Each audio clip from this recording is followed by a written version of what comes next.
Hey guys, in this video I'm going to be talking about how people with serious mental illnesses can live fulfilling lives. If you are new here, my name is Kit and I have something called schizoaffective disorder, which is a condition where someone experiences symptoms of schizophrenia, such as delusions and hallucinations, but also symptoms of a mood disorder, either major depression or in my case, bipolar. It's a very complicated and intense illness, but it can be managed to the point where someone with it can live a fulfilling life. However, not everyone thinks this, because sadly, one of the biggest myths I've heard about is that people with schizophrenia spectrum disorders, schizoaffective disorder, bipolar disorder, or major depressive disorder can't live fulfilling lives while they have those conditions. And oh my god, this is a load of horse crap. Of course, people with serious mental illnesses can live fulfilling lives. And when I say serious mental illness, I'm talking about a subset of the over 300 disorders that are found in this book, the DSM-5 text revision, and those include major depressive disorder, bipolar disorder, schizophrenia, and schizoaffective disorder. And while there are many other mental health conditions that can, yes, be deemed serious as well, I'm just going to be talking about those four today. And so I want to dive a little bit deeper into why this misconception exists, that people with serious mental illness can't live fulfilling lives, and then what we can do to combat it. Because like anything with stigma attached, something should be done about it. And what exactly is stigma and why is it important here? Well, stigma itself is a mark of disgrace associated with a particular quality, circumstance, or person. In this case, serious mental illness is that focus. And stigma itself usually arises out of a lack of understanding or fear. Both things that I will cover in this video. But anyway, in the case of mood and psychotic disorders, the fear point is a little strong here. And you'll know why pretty quickly. Because I live in the States and there's a certain kind of deadly violence here that happens a lot. And every single time I hear that the perpetrator had a mental health condition, my heart just drops because it's just gonna add to the stigma and make it so much harder for the rest of us mentally ill people that aren't doing those things. And so as a result of all of this stuff that happens, a lot of people have this idea in their head that people with serious mental illnesses, specifically psychotic disorders, are all violent and dangerous, and that's just not true. Because people with mental illnesses are actually more likely to be the victim of a crime rather than the person committing the crime. And I say that because it's a fact, but I also say it from experience, because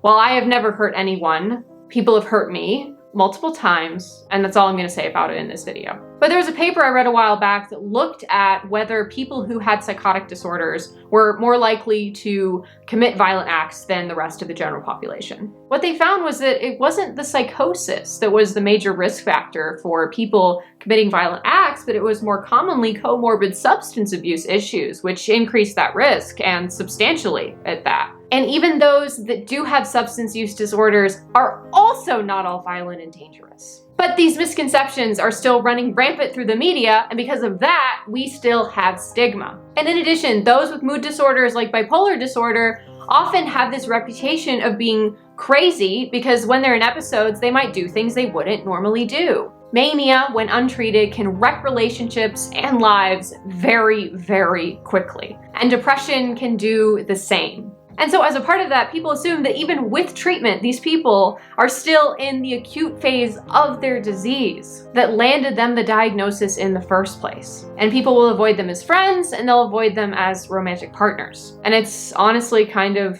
lonely because even if someone's doing everything right, the stigma follows. And so I've talked about the fear part, but now I want to talk about a lack of understanding, because this is where a lot of misconceptions cause people to believe that people with serious mental illness, specifically psychotic disorders, cannot live fulfilling lives. And do not worry, I will talk about mood disorders in a minute. And this is where I can step in and educate a little bit, because this is what this channel is all about. So let's talk about it. Many people think that people with psychotic disorders are always hallucinating. And while yes, that can be true for some, it was true for me, it's not true for everyone. And to take it even further, a lot of people think that those people that are hallucinating what they believe to be constantly, well, those hallucinations are always telling them to do horrible, unspeakable things. And that's also not necessarily true. Well, let's go down that path and say that someone who is hallucinating gets command hallucinations. That's what they're called because they command you to do things. And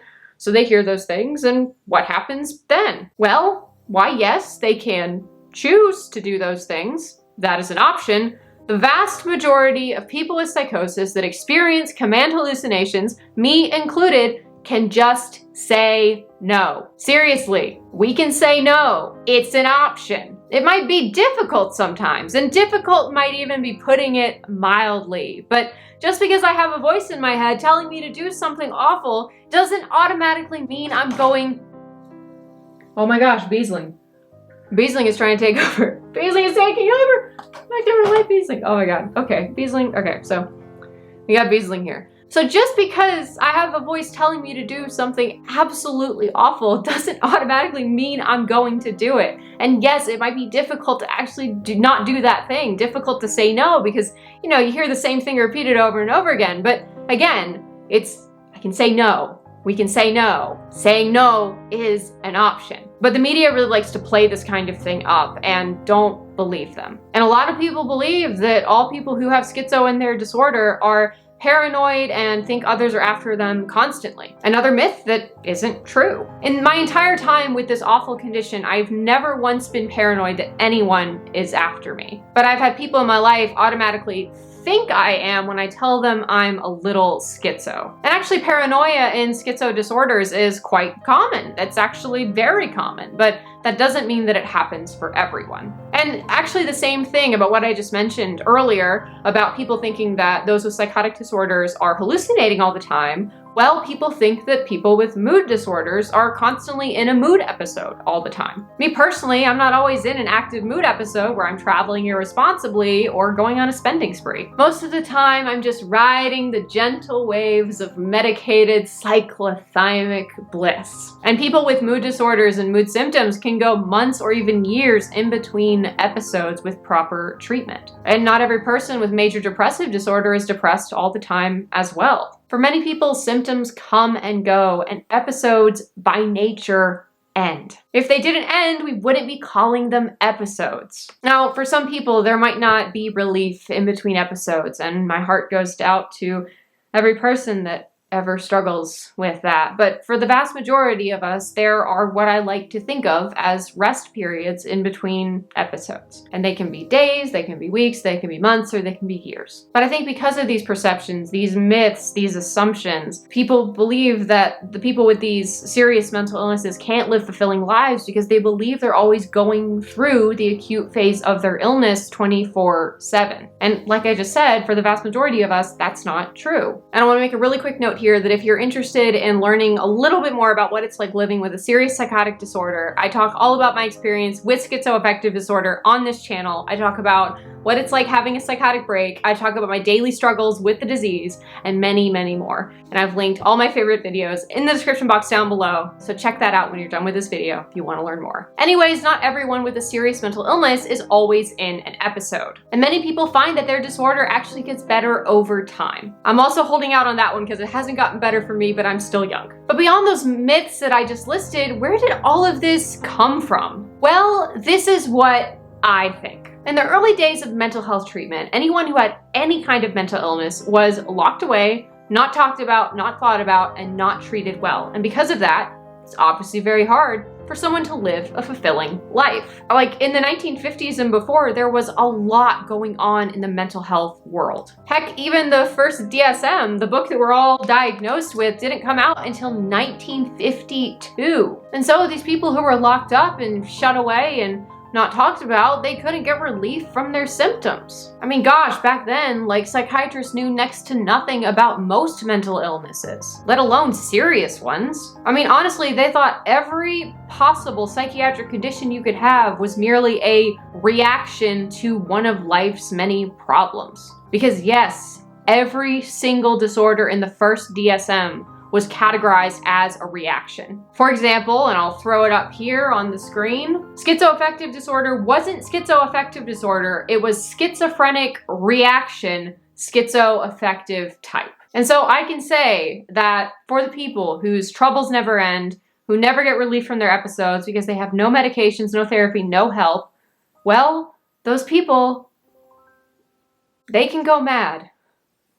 And since I've gone mad myself, I can see how easily it might happen again if I didn't have the proper treatment. And that that is a horrifying thought, because madness breeds a whole host of awful things. And it makes life hell for the person experiencing it and for the people around them. And like I said, trust me, I've been there. It's a hell unlike any other. Because without treatment, I know exactly where I'd be and exactly where I wouldn't be. And you don't have to be creative to see what I'm getting at. But people are out of the hospital because good treatment, good meds, good therapy exists. Psych meds and therapy options and lifestyle changes have all blossomed in the last 70+ years, and it's honestly amazing. We have come so far. It started with better treatments, and then deinstitutionalization movements began, and it's only gotten better from there. We still have a long ways to go, but people who are mentally ill are overall doing so much better. And with meds and therapy and social support,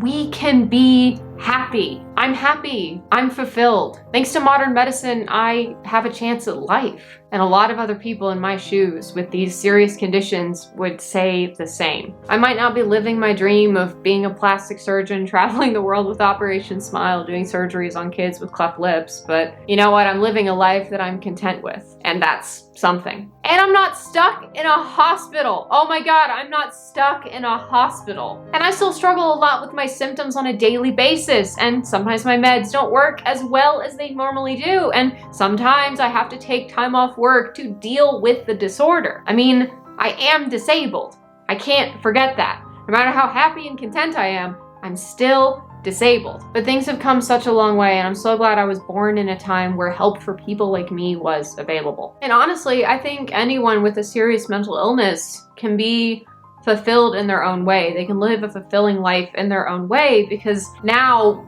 we have the option to get through recovery, which is something that wasn't really possible decades and decades and decades ago. And so if someone can get through recovery and see what life is like on the other side, when they otherwise wouldn't, well, that's when fulfillment comes into play. It's honestly amazing what can happen to someone if they just get a little bit of help and support. And trust me when I say I have a lot of help and support to do everything I can do. And you can live a great life too, even if it's not what everyone else says it should be. You need to make your own story. And this is where I can say with all the motivation I can muster that you have got this. Because you do. Don't let the media get you down. Don't think about all the criminals that make us look bad. Say goodbye to the awful early days of mental health treatment and be appreciative of what you have and give life a chance, because you never know what it might do for you. Because there is hope in these awful, horrible